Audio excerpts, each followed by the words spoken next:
Good afternoon, everyone, and thank you for joining us. My name is Kaley, and I'm a school leadership specialist here at the Key. I'm going to be talking you through how you can run some of the most important autumn term events safely. At the Key, over the past few months, we've been working really closely with school leaders and health and safety experts to help schools navigate the challenges of coronavirus.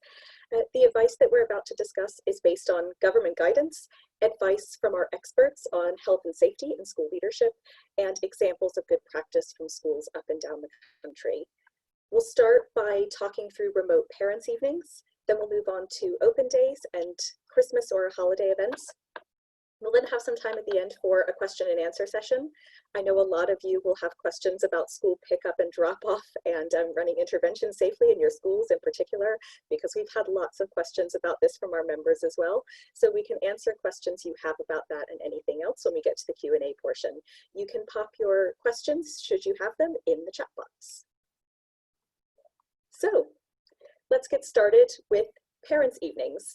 We're focusing here on remote parents' evenings. The advice that we've received from our health and safety experts is that it's really quite unlikely that you'll be able to run a safe in-person parents' evening this year. You can, of course, consider this, but if you do, you would need to do a really careful risk assessment with support potentially from some health and safety advisors if you decide to go ahead with that. But given when in the year these events tend to be held and the fact that we're currently seeing an increasing number of COVID cases up and down the country, our recommendation is that remote events are your safest option, and they're really easy to do, all things considered. So the most common recommendation we've received, and what most of the schools that we've spoken to seem to be planning, is using video conferencing platforms such as Zoom, Google Meetings, or Microsoft Teams. Phone calls would work just as well, particularly if you're concerned about access to the right kind of technology in your community, but I'll come on to things to consider if you're making phone calls in just a moment. There are two main ways to approach using video conferencing for parents' evenings. The first is creating meeting links for each family, and the second is creating meeting links for each member of staff. There are pros and cons to both. Creating a link for each family will be more admin intensive for your staff, but may well be easier for families to use. Creating a link for each teacher is going to be less time and admin intensive for your staff, but you'll need to make sure that teachers can approve entry into the meeting so that parents don't accidentally join while another meeting is in progress. Depending on the platform you're using, the process will be slightly different, so you'll need to look at guidance produced by your specific provider if you're going to do that, but it's a relatively straightforward process regardless of the provider. If video calls don't work for you, for instance, because too many families in your community don't have access to the internet at home or don't have the right technology, you can make traditional phone calls. There are a couple of things that you should do, though, if you're going to do this. The first is make sure that parents don't have access to your teachers' or other members of staff's personal phone numbers. You can do this by instructing staff to block or hide their caller ID details, or you can also do this by using an app or a system to route each teacher's phone number through your school's main line. If staff are blocking their ID information, rather than rerouting, how they would do this depends on the model of their phone, unfortunately. So they would need to look this up on the internet themselves, but guidance is readily available online. And again, it's a relatively simple process. You should also make sure that parents know if you're going to make phone calls to expect a call either from your school's number if you're rerouting teacher phone numbers, or from an unknown private or otherwise blocked number. So running parents' evenings remotely is safer in the sense that it's maintaining social distancing, but it does throw up a couple of complications, and as a result, we would recommend scheduling more time than normal per meeting. And that's not just because everyone's adjusting to a new format, but also because parents are more likely to have questions this term. And with such large gaps in learning time during the spring and summer terms last academic year, teachers will likely have more to update parents on. So it's worth creating a little bit of a longer slot. We'd also recommend planning for buffer time between meeting slots. This is to give parents and teachers enough time to switch between meeting links or phone calls if they need to do that. Because of this, you may want to consider stretching your parents' evening over multiple days, not just to avoid late nights, but because if there's anything that lots of us have learned over lockdown, it's that video calls can feel more tiring often than face-to-face meetings, oddly. So you may want to limit the number of these that your staff do in a given day. The other big element of safety to consider for parents' evenings is obviously about sharing work with parents. This is a big part of a parents' evening, of course, and having parents come into school and get to see the work that children are going to be doing is just not going to work quite as well this year. There are a couple of ways schools we've spoken to are approaching this issue. The first is taking photos of work and emailing them to parents or uploading them to your remote learning platform. And the second is photocopying work and sending it home with pupils. With either of these options, you may want teachers to add a few additional comments to help put the work in context, because parents won't be able to flip through a book in quite the same way and see how work progresses. So adding a few additional comments can help parents make sense of what they're seeing, essentially. It may also be worth taking pictures of any displays or work that you have up in the classroom. This is just to help parents get a feel for what their child's day and environment is like in a way that they won't be able to do remotely. So another issue that we know is high on your lists is open events, with parents making their choices ahead of application deadlines for primary and secondary schools at varying points in the autumn and in the coming months. We know that lots of schools are thinking about running these and how they can do this effectively. As with parents' evenings, it may well be possible for you to provide some form of open day in person, but it will be harder for you to manage things like group tours or help pupils and their parents and carers get a real feel for what your provision is like. So let's talk about what you can do to provide this virtually instead. So you'll need a few key things to make this work really well, some of which you'll already likely have to hand. So a head teacher's welcome video, always a great idea, a virtual tour of the school, a list of answers to frequently asked questions, an updated school prospectus, and then meet the teacher or meet the department style videos or other information. And obviously an up-to-date website. Your website really is your best friend here. It probably already includes much of the information you'd need to communicate to parents. It's just about collecting all of these useful resources in one place so it's easy for parents to find. At the risk of telling you how to suck eggs a bit, the videos that you would produce are really more about giving people a feel for your school. You can let your prospectus or your FAQs or your website do the heavy lifting on actual information. Instead, the videos are about leaning on your vision, values, and ethos, or in subject videos, making the subject feel exciting and engaging.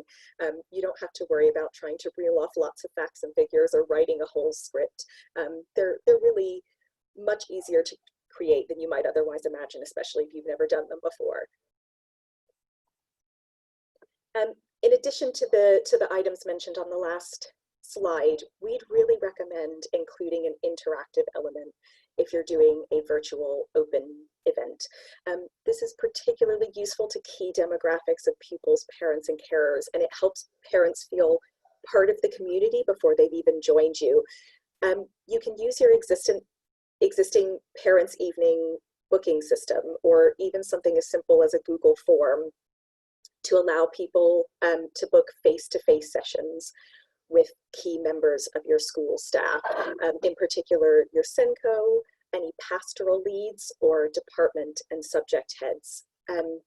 These kinds of sessions can help these members of staff address individual questions and concerns, but it also provides a forum for parents and carers of pupils with specific needs, for instance, English as an additional language or special educational needs, to discuss their specific concerns in a way that might feel a little bit more appropriate.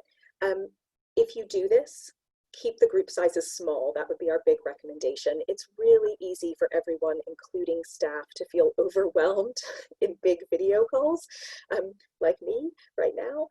So just keep these small, and so it also makes it so that parents and carers feel a little bit more comfortable asking questions that might be specific to a child's need. So a few top tips from us in terms of making your open events really soar. Consider using pupils in your videos, for instance, giving a tour of the school, but make sure you get consent for sharing their images online.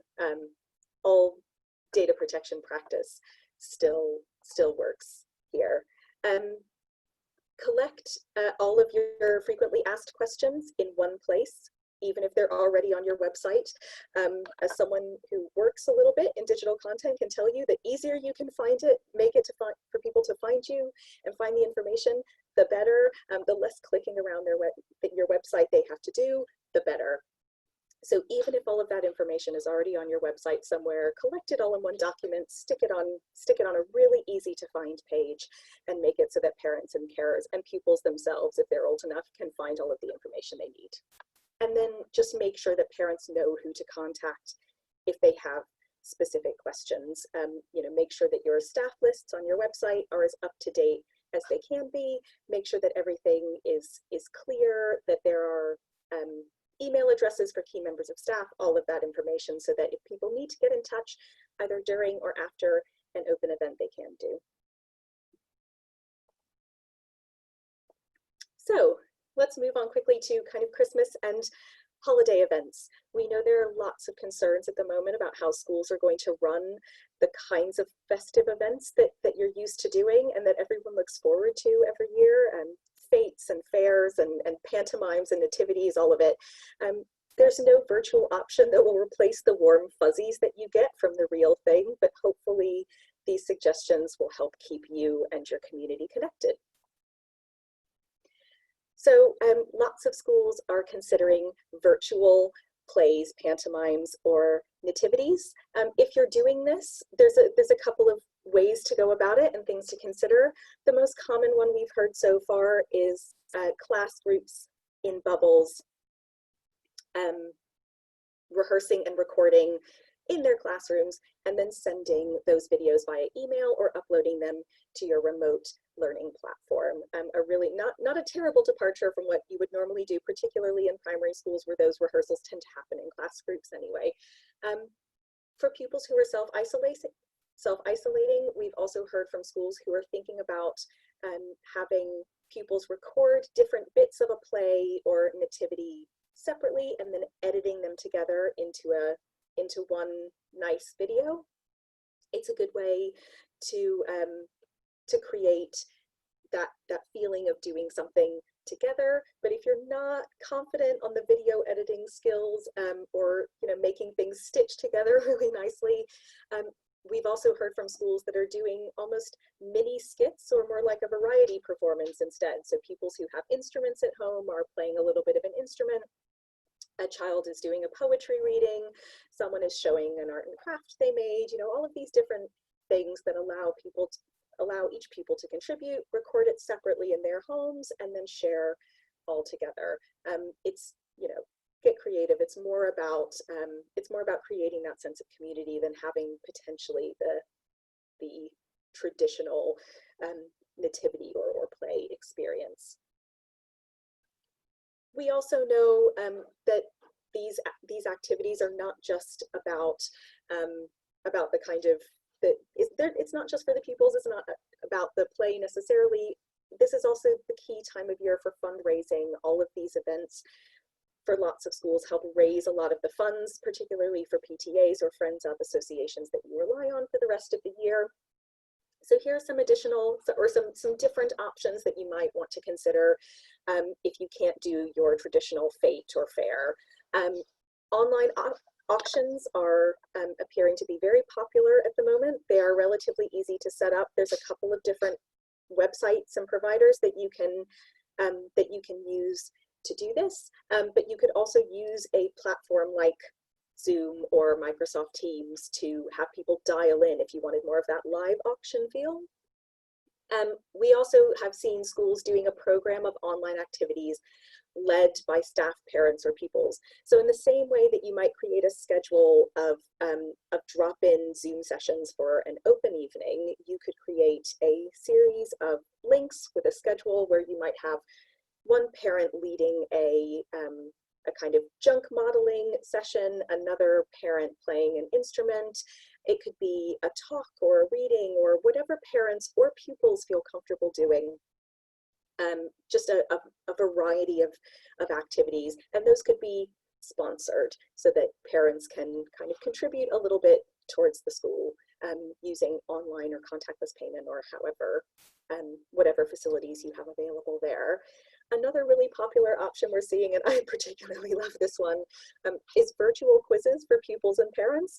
I've seen this go two wildly divergent ways, if I'm being honest. So some schools are doing things more aimed at parents, where parents are encouraged to grab a beverage of their choosing, potentially sit down, and the questions are more kind of at an adult level.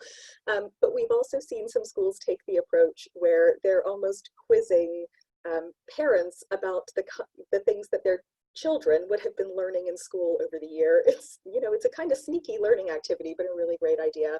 A great way to both get parents involved in what pupils are learning in school, give pupils the opportunity to demonstrate to their parents how much they've learned and how much they remember, and just good fun for everybody. There's lots of different platforms that you can use to do a virtual quiz. Platforms like Zoom have breakout room functions so that you can create smaller groups if you wanted to do it that way, but there's also a very quick Google will turn up lots of ideas online about ways to use platforms like House Party or other options there. So that's just a quick whistle-stop tour of some of the big events that we know are going on this term, and some kind of big questions we know you have in terms of health and safety and managing these logistically, but also some great ideas that we've been seeing from schools about creative ways they're getting around some of these challenges. We're going to come to the Q&A portion now. I know that I'll start off by answering some of the questions that I know we've had from members, particularly around, and this is less of an event, to be perfectly honest, and more about day-to-day logistics, but particularly around pickup and drop-off. We've seen a lot of concerns about how to make this work really safely, particularly around a couple of things, sort of mask wearing, also kind of parents gathering around the school gates and not socially distancing appropriately. But there's a couple of other common issues, particularly around pickup and drop-off times when parents have multiple children. The most common thing we've seen is that the schools have been grouping parents in, by class or children, sorry, by class or by year group. And this has sometimes created a little bit of a difficulty in terms of parents who have multiple children picking up or dropping off. Something that we might recommend, and that we've seen a couple of schools do with some success, is grouping doing pickup and drop off groups by surname rather than by school group. And yeah, I can see in the chat some people are recommending a similar sort of thing. The surname trick is really lovely. You would have to make sure that you have the ability to kind of support children, particularly younger children, to get to and from their classrooms a little bit more independently, perhaps. But grouping by surname can help avoid parents having to make multiple trips, potentially 15, 20, 30 minutes apart to and from the school gate. Another recommendation that we've been seeing is that schools are using, instead of a set drop-off time, a window of time. So let's say your year 2 pupils need to be dropped off between 10 past 8 and 20 past 8. So that 10-minute window means that rather than parents lining up to all drop off at the same time, you've got parents can kind of dribble in a little bit, and it means that you're less likely to see some of that grouping around the school gate, long queues where people are socially distancing. It means that kind of masks are a little bit less high stakes in that situation potentially, and so a combination of surnames and kind of windows for drop off may be really useful for you there. We've had a couple of questions come through, particularly about singing, which is really lovely to see. So the recommendation that we've seen so far is that singing indoors is difficult. If you're doing this within a bubble and you have enough space, you may well be able to do this safely if there are no other people who are from outside the bubble. So for instance, senior leaders or TAs that travel between groups. You may well be able to do this safely. We have seen some schools that are resurrecting outdoor carol singing, which I think is really lovely. So you can do this outdoors if that's safe and you have enough kind of outdoor space for people to stand at a reasonable distance. And you can, indoors as well if you've got enough distance between the people doing the singing and the audience. We have a question here about a 2-week closure at half term and whether this will be coming in England. We don't know. We're also on the lookout for this, but there's no news yet from the Department for Education about whether or not this is something that is coming in.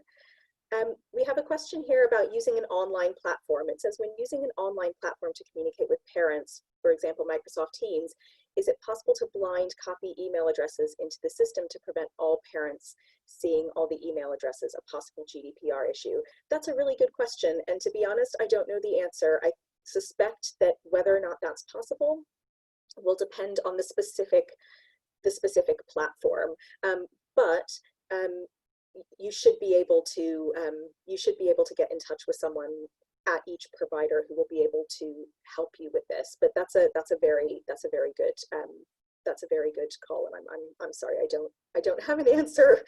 I don't have an answer for that one. A question here about whether it's still statutory to provide parents' evenings once a year in the current climate. Yes, it is.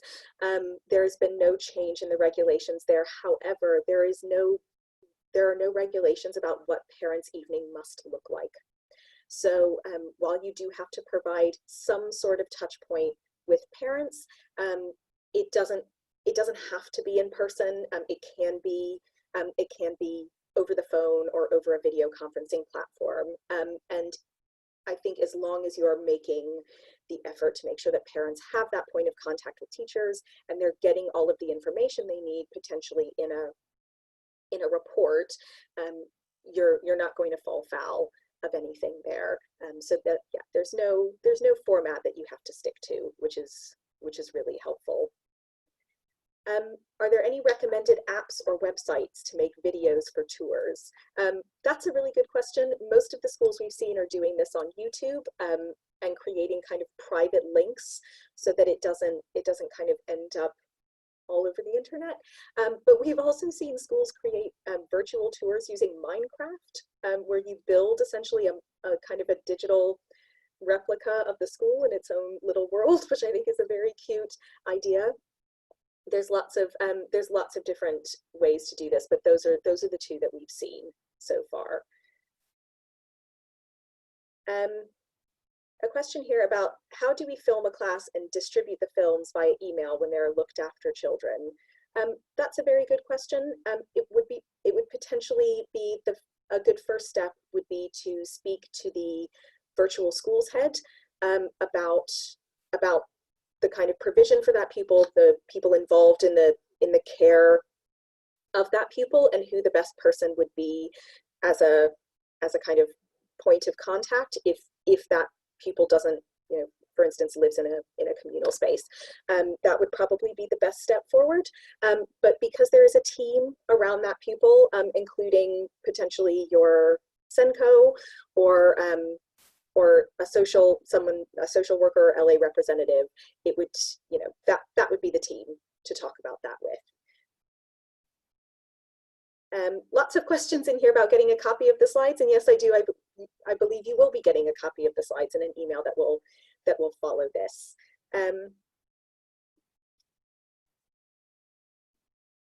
Some really lovely suggestions about using house teams or grouping by surname, which is really great to see a pick up and drop off. A question about interventions and running these safely. There's nothing in the government guidance and the DFE's guidance about that would prevent you from running interventions in the way you're probably used to doing. So maybe using a TA who moves between pupils in a couple of different groups. You can still do that. You'll want to risk assess based on the TA and based on the pupils in terms of whether you provide that TA with PPE or specific health and safety steps you would like them to take. For instance, washing their hands between bubbles, which is obviously a very good idea. Or if you have the space, running interventions in larger rooms where you can keep pupils from different bubbles kind of physically separate from each other and allow the TA to move between them at a bit of a distance themselves. All of that is perfectly possible, and you would still be keeping the TA safe within the expectations that the government has set. Another question here about nativity plays. If nativity plays are recorded and sent to parents or put on the website, how could we include children who don't have permission for this without excluding them or making them feel left out? That's a really good question. I would suggest that potentially it's worthwhile making a distinction between what you're putting on your website and what you're sharing via email or on kind of a remote learning platform. Parents are likely to be more concerned about sharing something quite widely, for instance, on your website, than they would be in a specific email to a kind of limited group.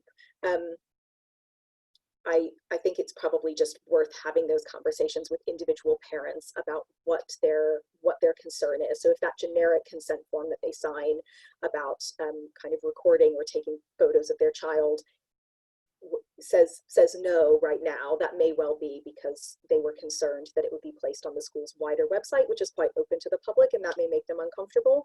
So I would have those specific conversations with parents about how you might be able to share or include them in a way that they would be comfortable with. I don't know that there's a single answer to that, but just a kind of a nudge that having those conversations might actually bear a bit of fruit. A question here about sixth form open evenings. Any suggestions, as these are generally attended by teenagers and rather than parents? That's a really good question. Actually, I think the recommendations probably work either way, in the sense that if you are making a lot of resources available on your website, these are open and available to everyone. What we would, of course, suggest, if you anticipate kind of secondary school pupils or sixth form pupils attending a kind of face-to-face, like a Zoom call or something like that, independently of their parents, we would provide a little bit of guidance to them and to parents as well as to your staff about making sure that kind of safeguarding protocols for remote for kind of video conferencing meetings or remote meetings are followed. So that means making sure that the child is sitting in a public space in their home rather than in their bedrooms or alone, making sure that staff have someone with them, making sure there's multiple members of staff on a call to make sure that nothing inappropriate goes on, or there's no room for doubt there. So it's just about, the only additional bit of guidance there would be about just making sure that your staff have safeguarding guidance in terms of conducting these phone calls or these meetings with teenagers. Do we have to keep doors and windows open through all of the winter? That's a really good question. The government's guidance at the moment, both from the DFE and from Public Health England, is that natural ventilation is a more effective way of kind of circulating the air in your classroom than using something like an air purifier with a HEPA filter. So that is the recommendation, that the doors and windows are kept open. We do appreciate that obviously this creates a bit of a drafty issue, and as the weather gets colder, there may be some concerns there. The best that we can say is that you'll need to, as we move into the winter months, consider kind of looking at your risk assessment and what additional or different steps you may want to take if you do kind of need to, due to weather, close your windows and doors, and to keep people from getting a common cold more than anything else. But yeah, the recommendation is currently that that natural ventilation is the best option.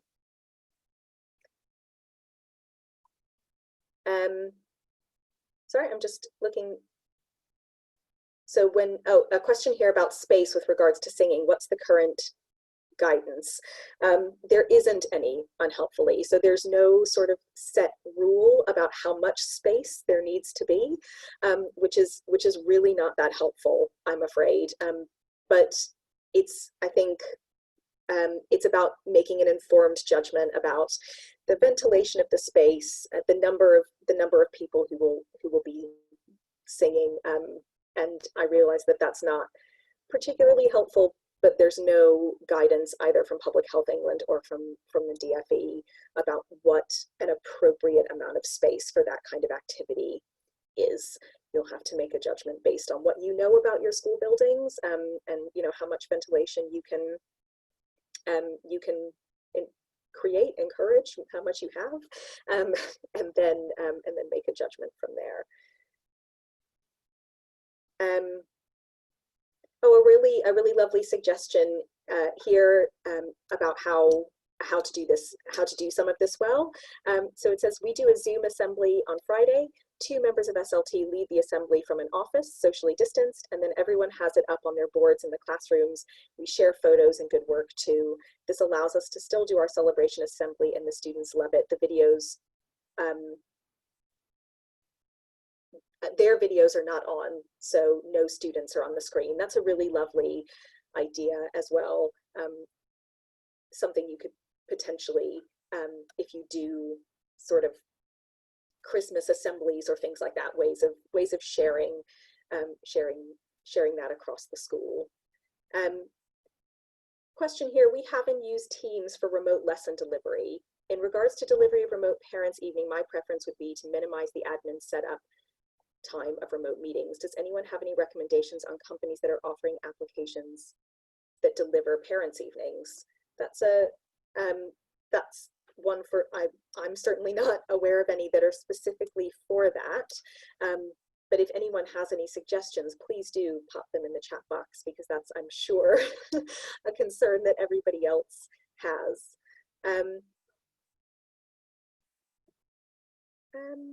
I'm sorry, I'm just reading through some of your questions.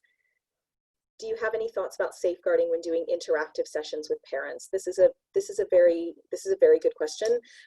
Obviously, we would recommend for kind of, as I mentioned before, with the kind of safeguarding questions with teenagers, we would recommend that if at all possible, multiple members of staff are on a call, but also that, or if possible, staff are sitting in a kind of common area, parents are sitting in a common area, so that there's no closed doors or questions there.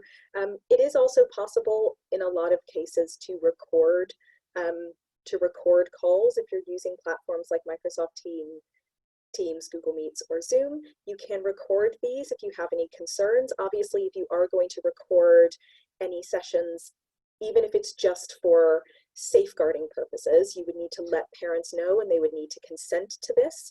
And you would also potentially need to update your privacy notice if you thought that this was something you would be doing somewhat regularly. And that update would need to include kind of information about how long those recordings would be stored, and when you would delete them and things like that. But just asking for consent before recording is another way that you could make sure that that you have oversight and that safeguarding is robust.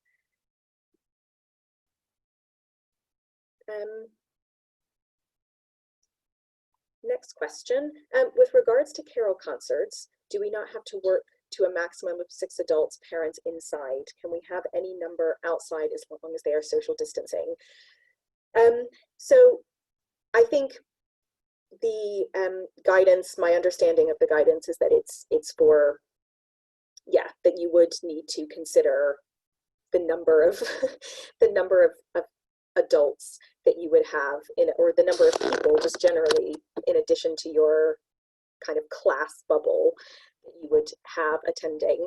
To be perfectly frank, we've only seen suggestions from schools who are doing these outdoors, actually. So on a school field, and it's kind of a class at a time. A suggestion that I actually saw from a school in Minnesota in Northern America was actually almost like a drive-by carol concert, where in much the same way that you would do pick up and drop off with parents kind of queuing at in socially, appropriate social distances, and then walking through, there's almost like a, kind of small groups of pupils set up at different locations on the school field, singing different songs. Parents kind of walked by at a right distance, keeping distance between groups of parents, and that could potentially be an option too. Quite a difficult, like, logistical challenge, but I've not seen any suggestion that anyone's found a way around doing this outside, unfortunately. So I don't know that inside is really what we would recommend at this stage. Lots of questions about blind copying on Teams or Google Meets or Zoom and things like that. And yes, it does appear from some of the comments that it is possible to do this.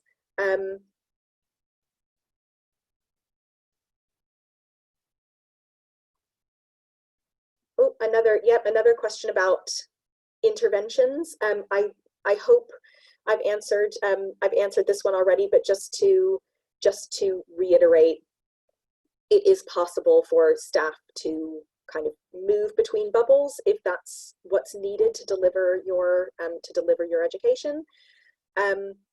But also, we've seen kind of suggestions of schools running these in larger spaces with distance between both kids from different bubbles, if that's absolutely necessary, and between the member of staff that's running interventions. I do appreciate that in some schools, particularly special schools, where pupils need more kind of physical contact or actual hands, there need to be hands-on interventions and things, that might not be possible, but that's okay. If you're taking the steps required to keep your staff safe, so potentially gloves, masks, or other PPE that you think would be appropriate there, it is still possible to run those interventions as you normally did. A follow-up question here about following on from the looked after children question about the virtual schools head. So if you have children in your school who are looked after by the local authority has a person on their staff who is called the virtual schools head, who coordinates kind of work between the school and the LA on behalf of children who are looked after. So you will have, if you contact your local authority, they will have information about who that person is, and you can get in touch with them about provision for your looked after children. How would, another question here about a sixth form parents evening. In the same way, we make the same recommendations that we're making for other age groups, essentially. The complication, I understand, both at a secondary level and for sixth forms potentially, is that rather than meeting with one teacher, you have parents meeting with multiple teachers on, for multiple different subjects potentially, and that can be a complicating factor. But the same two options in terms of how you might run that would apply. So either providing a link for the parents and creating a kind of allowing them to book slots with teachers who would then kind of join the link allocated to that family, or to allocate links for each member of staff, allowing parents to book a slot and having the parents join the link for that member of staff. Lots of spreadsheets involved either way, kind of creating lists so that teachers know which link they're joining or which person they're talking to next, in the same way that you would normally do for any other kind of in-person parents evening. all of the same things apply. There's probably just a little bit more bouncing around between members of staff. That's one where we would potentially suggest stretching this out over multiple days so that you have kind of a subject per, you know, like a subject per day potentially, or you could also do kind of a year group per day to make it so that it's a little bit less overwhelming and time consuming both for staff and for parents. Oh, sorry, looking through the next questions.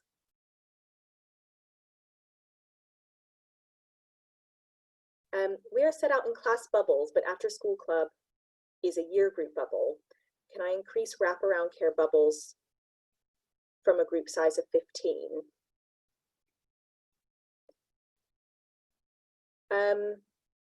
That's a very good question that I don't know the answer to off the top of my head, but I do know that we have some guidance on the Key for School Leaders about providing wraparound care and the health and safety considerations there, and a template risk assessment that you might be able to use.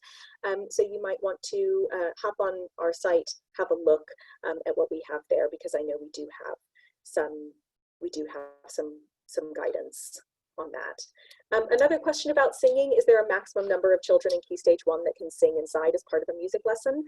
No, there's not a firm number there. Again, it's about risk assessing for that subject and that class based on the space and the ventilation you have, and what other kind of protective steps that you can take.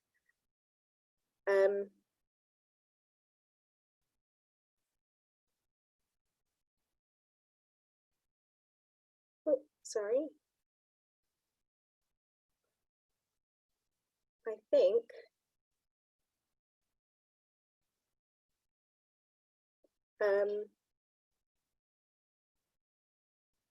oh, some input here about the kind of windows and ventilation. There's guidance on airflow. That's 10 liters of airflow per second per person. That's a very hard thing to measure, and well done to the person who's figured out how to do that. But yeah, so there may be some additional guidance on how to kind of measure how well ventilated your space is, but I imagine it will be kind of a finger in the air sort of situation.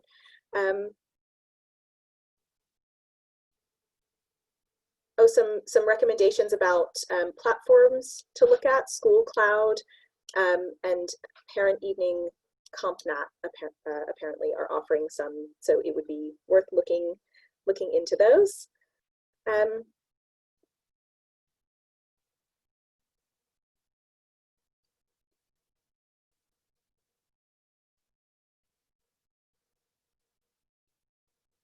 I believe,